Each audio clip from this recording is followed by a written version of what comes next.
Hello everyone, welcome back to the most hardcore EA FC tactical content channel. In the last video, we introduced in detail the basic information of each player's data, as well as the characteristics of players in different categories, what kind of players are good players, and so on. In this episode, we will further introduce the player's skill in more detail. We have already mentioned some basic content about skills in the last video. I recommend that you familiarize yourself with the previous content before watching this episode. Regarding regular player sub-skill move slots. In the latest version of the game, the sub-skill move slots for regular players have increased from 3 to 4. The data for other class players remains unchanged from the last video. This update greatly enhances the utility of regular players, narrowing the gap with seasonal players. Calculation of skill momentum. It is directly calculated as a percentage of the in-match status. If the power without using the skill is 100%, then a skill with 235 momentum is 235% power. It's very easy to understand. There are 4 rarities for skills B, A, S and SS. The higher the rarity, the higher the skill's momentum, and naturally, the higher the consumption. FCT's skill naming rules differ from CTDT. In CTDT, each skill has S, A, B and C 4 rarity versions. For example, Tsubasa has South Flying Drive Pass, a Flying Drive Pass, and C Flying Drive Pass. Of course, there is also a B Flying Drive Pass in the database, but there is no way to obtain it in the game. In FCT, each named skill has only one unique rarity. First, let's look at SS rarity skills. SS level skills are extremely rare, currently only found on premium and icon players. Typically, only one player in each premium or icon pool is equipped with an SS level skill. Players with SS skills have a unique background effect in the lineup interface.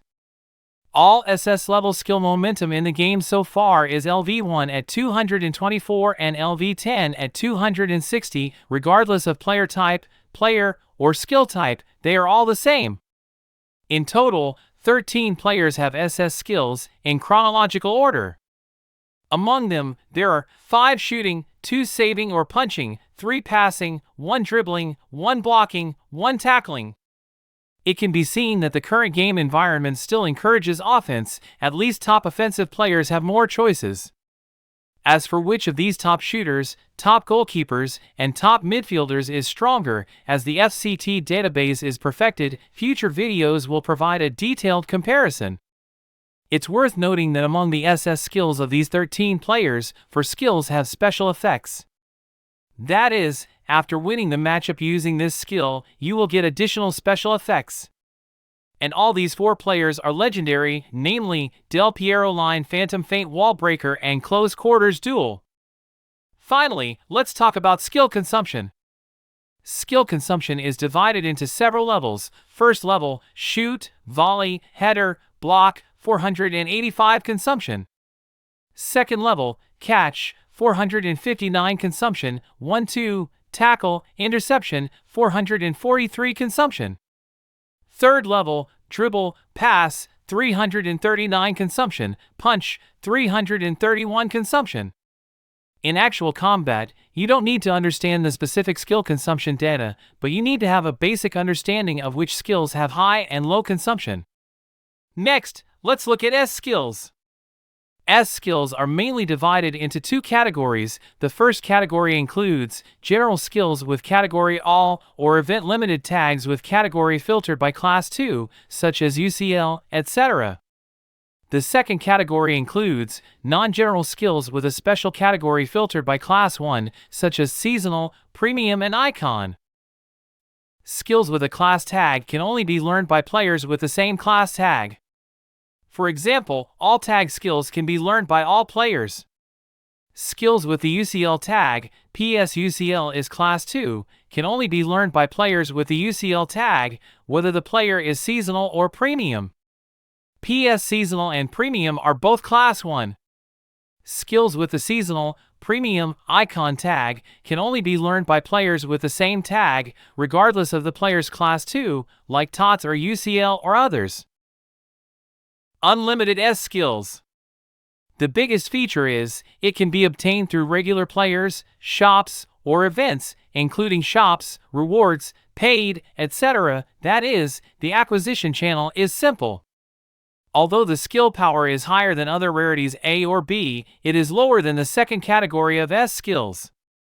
Generally, LV1 power, 179, 181, 182, 184, 185, 187 corresponding LV10 power, 215, 217, 218, 220, 221, 223. The data is up to the current game. The highest power is only 8 higher than the lowest power, which is 3.7% of the full power. The difference is actually not big. Compared with the power range of S skills in CTDT, which can range from 350 to 550, the strongest S skill is far superior to the weakest S skill. So, as I mentioned in the last video, the most important issue is having it or not necessarily pursuing it. Limited S skills. The biggest feature is, it only exists in the main skill move slot of non-regular players. PS non-regular includes seasonal, premium, and icon. The last video has already talked about it. Skills in the main skill move slots cannot be removed and are characteristics that follow the player. At least the current game design is like this. Whether all or part of the main skills will be open for removal and learning in the future, or additional restrictions will be added, such as between the same players, is still unknown. I personally think the possibility is relatively small, and the reasons will be discussed further at the end of the video. All the second category S skills visible in the current game have a power of LV1 at 199 and LV10 at 235. There is no distinction between high and low. All player types, all players, all skill types are treated the same. Although I don't quite understand why the game is designed this way, it is what it is. At the highest level, the power of the second category S skill is 5.4%, 9.3% higher than the first category S skill, and 10.6% less than the SS skill.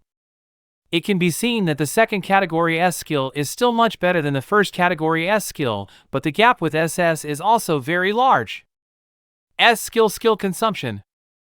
The consumption of the second category limited S skill is exactly the same as the SS skill, which is divided into 3 levels: high, middle, low. This once again shows the superiority of the SS skill: increase skill power without increasing skill consumption, increase quantity without increasing price. There is a unique exception in the entire game. The consumption of 1-2 is in the 3rd level, low consumption, and I am very confident that this is a numerical bug in the game. The consumption of the first category unlimited S skill will vary according to the power momentum of the skill. There are also roughly 3 levels. The specific data is too much to list in detail. You only need to know that the consumption of unlimited S skills is much lower than that of limited S skills. This means that if you want to achieve more extreme skill power, you have to pay a higher consumption price. Then let's look at A-level skills. The overall design of a skills is exactly the same as S skills, which are also divided into unlimited and limited categories. For specific settings, refer to the S skills section, and I won't go into details here. First category unlimited A skills LV1 power, 149, 151, 152, 155 corresponding LV10 power, 185, 187, 188, 191. The highest power unlimited A skill is only 6 higher than the lowest power momentum, and at LV10 it is 3.2%. The difference is very small. Second category limited A skills all powers are LV1 169, LV10 205. It is 7.3% higher than the highest power unlimited A skill, and the increase is very obvious. It is 8.8% lower than the highest power unlimited S skill, and 4.9% lower than the lowest power unlimited S skill. Because unlimited A skills only exist in the second main skill move slot of seasonal, premium, icon players and cannot be removed or replaced, if you teach the player the same type of S skill, try to feed the strongest S skill to get an 8.8% increase. If you only feed the worst S skill for a 4.9% increase, it will be very unworthy because the upgrade cost of a skills is much lower than that of S skills. This S skill is more prioritized to feed other players who do not have this type of skill. Of course, there was no skill block setting in the early days of the game, so there is no need to consider eating two skills of the same type. The above conclusions are completely valid. A skill consumption. The setting is exactly the same as S skills, which are also roughly divided into 3 levels, and the overall consumption is lower than S, and I won't go into details. There is a very interesting point. The consumption of limited A skills is exactly the same as the consumption of the lowest power unlimited S skills. So you can regard limited A skills as a slightly weaker, power is 4.9% less, S skill. Finally, let's look at B-level skills. B-level skills do not have a limited version, and they are all general skills with the category All. The power fluctuation of B skills is very large, unlike S skills that fluctuate by 8 power and the skills that fluctuate by 6 power. For B skills, LV1 power, 119, 121, 124, 127 corresponding LV10 power, 155, 158, 161, 163 the arithmetic sequence with a difference of 3. The highest power B skill is 13.5% lower than the lowest power A skill, but the consumption is 8% higher. The consumption of the lowest power B skill is almost the same as the consumption of the lowest power A skill, but the power is 19.4% lower. So B skills not only have much lower power than A skills, but their consumption is also higher. This design is very unreasonable, resulting in B skills currently having no value at all. And because B skills have a very low initial power, and the growth space, LV10 plus 36 power, is relatively the highest compared to other skills, they cannot be used without investment. Finally, this table summarizes several projects. It's the power difference between each skill level.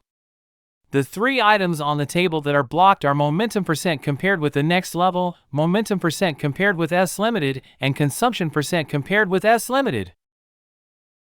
In-depth discussion on skill design. Combining the above content and the discussion on players in the last video, I will talk about my views on the current skill design of FCT. I think the overall skill design of FCT is not complicated. The numerical design is completely formulaic and does not reflect the characteristics of the players, etc. This has both good and bad sides. In CTDT, each character has its own exclusive skills and skill library. The skill power will also be designed according to the strength of the comic character, which increases the immersion of the game. Of course, it also increases the diversity of game resources and the difficulty of collection. The skills of FCT are completely applied to kill rarity, class, etc., completely without reflecting the differences between players. For example, Haaland's SS shot is 260, Mbappe's SS shot is 260, and everyone's SS skills, including future new players, are all 260. Except for different animations in the game, they are no different. This reduces everyone's expectations for new skills, and more focus will be placed on stats white value design. Then let's talk about the game's skill build. B skills are useless, and the basic design of A and S skills is exactly the same, which is a category of unlimited skills and a category of limited skills. SS skills can be regarded as S limited skills with higher power. Unlimited skills and their levels belong to the important property of your account. They will never be outdated and will never disappear. They will only accumulate more and more as your game time increases. In the early days, you may be excited to get a new S skill for a regular card, but it is foreseeable that in the future, when all players on your court have a full set of LV10 S skills, obtaining more S skills or S skill upgrade props will be meaningless because it is already saturated. What the game planner needs to do, one is to lengthen this process and increase the difficulty and time cycle for you to obtain S skills and upgrade skills. The second is to add a new dimension after everyone's S skills are saturated, such as new S skills with higher power. But the problem with this is that it will break the current skill system. After all, the upper limit of the power of limited S skills and SS skills is there, and unlimited skills cannot exceed them.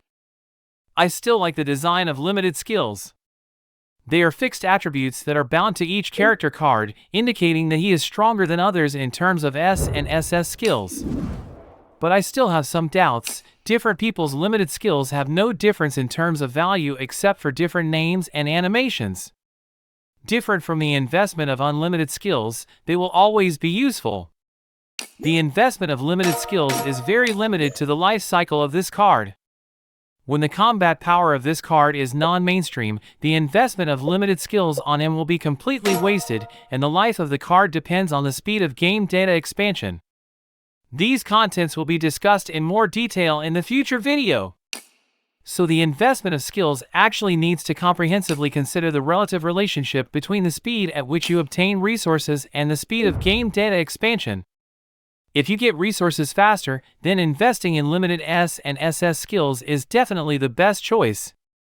Otherwise, you can even consider investing in unlimited skills, at least they can be inherited to stronger players in the future. That's it for this video. I hope it helps you understand the skill design of FCT and how to invest in skills in the future. Thank you for watching. See you next time.